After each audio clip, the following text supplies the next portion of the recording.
ভোটের মুখে এবার হিয়ারিংয়ের নোটিশ পেলেন আইএসএফ বিধায়ক নওশাদ সিদ্দিকী। আগে জানা যাচ্ছে তথ্যে অসঙ্গতি থাকায় বিধায়ককে নোটিশ দেওয়া হয়েছে। সোমবার এই নোটিশ পেয়েছেন নওশাদ। তার নথিতে গড়মিল পাওয়া গেছে, তাই তাকে সশরীরে হাজির হওয়ার নির্দেশ দেওয়া হয়েছে। 27শে জানুয়ারি তাকে জাঙ্গিপাড়া বিডিও অফিসে হাজির থাকতে বলা হয়েছে। এ বিষয়ে সংবাদ মাধ্যমের মুখোমুখি হয়ে নওশাদ জানান, তিনি সোমবার শুনানির নোটিশ পেয়েছেন। তাকে জাঙ্গিপাড়া বিডিও অফিসে 27 তারিখ যেতে বলা হয়েছে।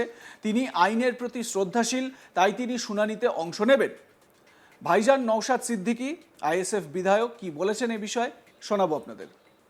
অহেতুক হয়রানি ছাড়া কিছু নয়। 27শে জানুয়ারি আমাকে ডেকেছে, আমাদের জাঙ্গিপাড়া বিডিও অফিস আমাকে যেতে হবে। আমি মনে করছি এটা অহেতুক হয়রানি হচ্ছে আর আতঙ্কের পরিবেশ তৈরি করা হচ্ছে।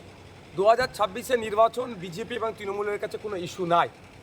2021-এর নির্বাচন তারা সিএ এনআরসির ভয় দেখিয়ে বিজেপি তৃণমূল পার করেছে। 26-এর নির্বাচন তারা পার করানোর জন্য একযোগে তারা এই ইস্যু তৈরি করছে আর নির্বাচন কমিশনকে সামনে দিয়ে। আমি এই নোটিশ এসেছে বলে একটু আতঙ্কিত নয়, কারণ কারো আশীর্বাদ অভিশাপে আমার ভোটাধিকার তারা নির্ধারণ করতে পারবে না। আর্টিকেল 326 আমার রাইট দিয়েছে, আমার অধিকার দিয়েছে, আমার ভোটাধিকার সুরক্ষিত থাকবে। অহেতুক হয়। তবে কেন তাকে তলব করা হলো এই নিয়ে জল্পনা তুঙ্গে। এখন দেখার তিনি হিয়ারিংয়ে হাজির হয়ে নিজের সপক্ষে ঠিক কী যুক্তি দেন এবং তা থেকে কমিশন ঠিক কী সিদ্ধান্ত নেয়। দেখুন, এটা বোঝার মতন বিষয় রয়েছে। এসআইআরের হিয়ারিংয়ে ডাকা মানেই তিনি যে অবৈধ বা অযোগ্য নাগরিক সেটা নয়। এই যে লজিক্যাল ডিসক্রিপেন্সির কথা বলা হচ্ছে, সেই লজিক্যাল ডিসক্রিপেন্সিটা হচ্ছে যদি ধরুন আপনার নামে কোনো ভুল থাকে সেটা কারেকশন করা, বাবার নামে যদি কোনো ভুল থাকে সেটা কারেকশন করা ইত্যাদি এই বিষয়গুলো। তো এই বিষয়ে আমার সহকর্মী রাহি হালদার তার প্রতিবেদনে কি জানাচ্ছেন, আসুন শুনে নেওয়া যাক। এসআইআর শুনানিতে একের পর এক যে সমস্ত নামি দামি ব্যক্তিত্ব তাদের নাম উঠে আসছে। কখনো দেখা গেছে নোবেলজয়ী অর্থনীতিবিদ অমর্ত্য সেনের নাম, কখনো অভিনেতা দীপক অধিকারী থেকে শুরু করে কবি জয় গোস্বামী এবং ক্রিকেটার মোহাম্মদ সামিদের মতন একাধিক নামজাদা ব্যক্তিত্বদের নাম উঠে এসেছিল এসআইআর এর শুনানিতে। এবারে আবার এসআইআর এর শুনানিতে নাম উঠল ভাঙড়ের বিধায়ক নওশাদ সিদ্দিকীর। নওশাদ সিদ্দিকী তিনি তার নাম এবারে এসেছে হচ্ছে এসআইআর এর হিয়ারিং এর জন্য।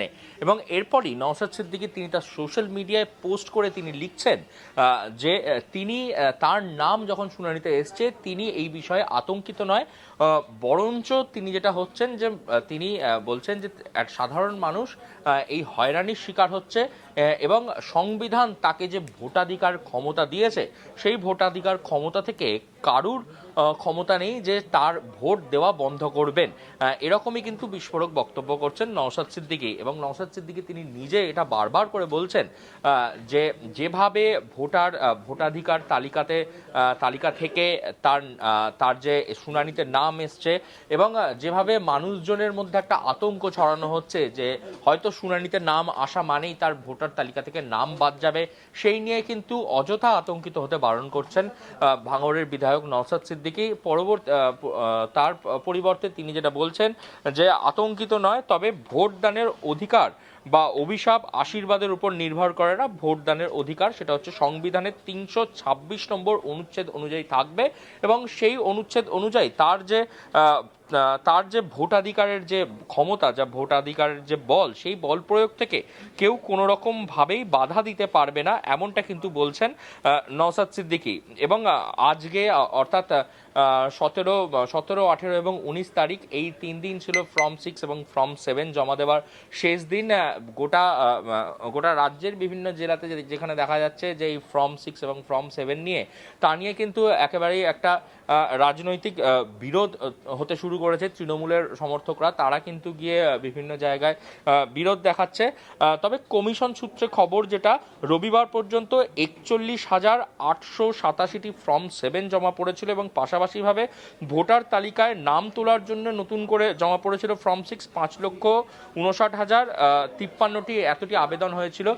এবং এই আবেদনের মধ্যেই বিভিন্ন যে লজিক্যাল ডিসক্রিমেন্সি বলে যেটি বলা হয়েছিল এবং সেই থেকে কিন্তু বিভিন্ন ক্ষেত্রে এসআইআর এর শুনানিতে ডাকা হয়েছে, যেটা বারবার তৃণমূল কংগ্রেস যেটা অভিযোগ করে আসছিলেন যে এই যে লজিক্যাল ডিসক্রিমিনেন্সি যেটা তৈরি হয়েছে সেটা কিন্তু যে প্রযুক্তি ব্যবহার করে নির্বাচন কমিশন কাজ করছে, সেই প্রযুক্তির লুপ হোলসের জন্যই এই ধরনের ঘটনা ঘটছিল। এই নিয়ে তারা সুপ্রিম কোর্টে গিয়েছিলেন। সুপ্রিম কোর্ট কিন্তু ইতিমধ্যেই রায় দিয়েছে যে লজিক্যাল ডিসক্রিমিনেন্সিতে যাদের নাম এসেছে সেই নামের তালিকা এবার প্রকাশ করতে হবে। অভিষেক বন্দ্যোপাধ্যায় আজকে তিনি তার জনসভা থেকে তিনি বলছেন যে একেবারে আজ তারা কোর্টে জিতেছেন, পরবর্তীতে তারা ভোটে জিতবেন। এরই মধ্যে যে ভাঙড়ের বিধায়ক নওশাদ সিদ্দিকী তার এসআইআর এর শুনানিতে নাম আসা এবং সেই শুনানিতে নাম আসার পরেই কিন্তু তিনি একেবারে তিনি সোশ্যাল মিডিয়ায় যেরকমভাবে পোস্ট করেছেন সেরকমভাবেই তিনি সংবাদ মাধ্যমের সামনে আসছেন। সংবাদ মাধ্যমের সামনে এসে দাঁড়িয়ে তিনি বলছেন যে তার যে ভোটাধিকার ক্ষমতা, সেই ভোটাধিকার ক্ষমতা কিন্তু কোনোভাবেই কারোর দয়াতে আসেনি বা কেউ দয়া করে তাকে ভোট দিতে দিচ্ছেন এরকম ব্যাপারটা নয়, কারোর আশীর্বাদ বা অভিশাপের ক্ষেত্রেও হবে না। তার ভোটাধিকার ক্ষমতা সেটা সংবিধান বলে তিনি পেয়েছেন এবং দেশের সংবিধান যতদিন থাকবে সেই সংবিধান মেনে তিনি কিন্তু তার ভোট দান করবেন। এবং তিনি একজন সবথেকে বড় কথা হচ্ছে যে তিনি একজন জনপ্রতিনিধি, অর্থাৎ মানুষ তাকে ভোট দিয়ে তাকে নির্বাচিত করেছে। He is a elected member, not a selected member, এমনটা কিন্তু তিনি বলছেন। এবং তিনি যেহেতু ইলেক্টেড মেম্বার, মানুষের ভোটে জিতে তিনি এসছেন, মানুষকে তিনি একটা ভাঙড়ের মানুষকে তিনি তার প্রতিনিধিত্ব করছেন।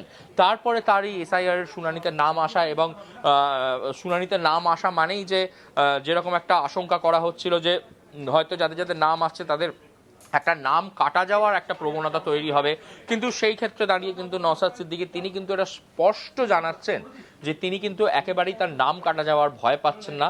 বরঞ্চ তিনি যেটা পাচ্ছেন, তিনি যেটা বলছেন যে তার ভোটাধিকার ক্ষমতাকে যদি কেউ খর্ব করার চেষ্টা করে তার বিরুদ্ধে তিনি কিন্তু বিরোধ করবেন, এমনটা কিন্তু আইএসএফ সূত্রের খবর। এবং আরও যেটা জানা যাচ্ছে যে নওশাদ সিদ্দিকীর 27 তারিখে হিয়ারিংয়ের ডেট দেওয়া হয়েছে।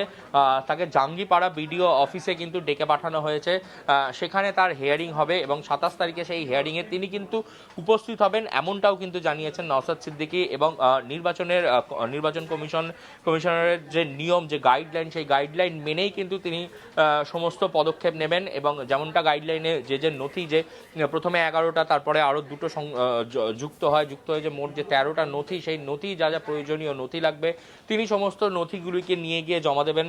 এবং 27 তারিখ যে জাঙ্গিপাড়া বিডিও অফিসে তার এই শুনানি হতে চলেছে, সেই শুনানিতে কিন্তু তিনি একেবারে সশরীরে পৌঁছে যাবেন, এমনটা জানিয়েছেন নওশাদ সিদ্দিকী।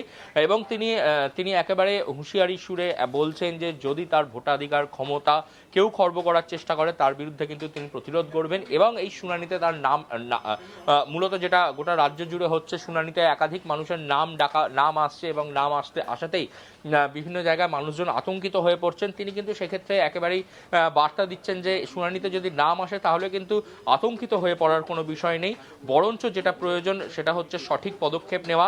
এবং তিনিও সেই পদক্ষেপ নেবেন। আগামী 27 তারিখে জাঙ্গিপাড়ার বিডিও অফিসে নওশাদ সিদ্দিকীর শুনানি, তিনি সেই শুনানিতে গিয়ে পৌঁছাবেন, এমনটা জানাচ্ছেন ভাঙড়ের বিধায়ক Naushad Siddiqui. Like, comment, share করতে ভুলবেন না। দেখতে থাকুন আজ তাক বাংলা। সাবস্ক্রাইব করুন আমাদের ইউটিউব চ্যানেলটি, বেল আইকন প্রেস করুন নোটিফিকেশন পেতে।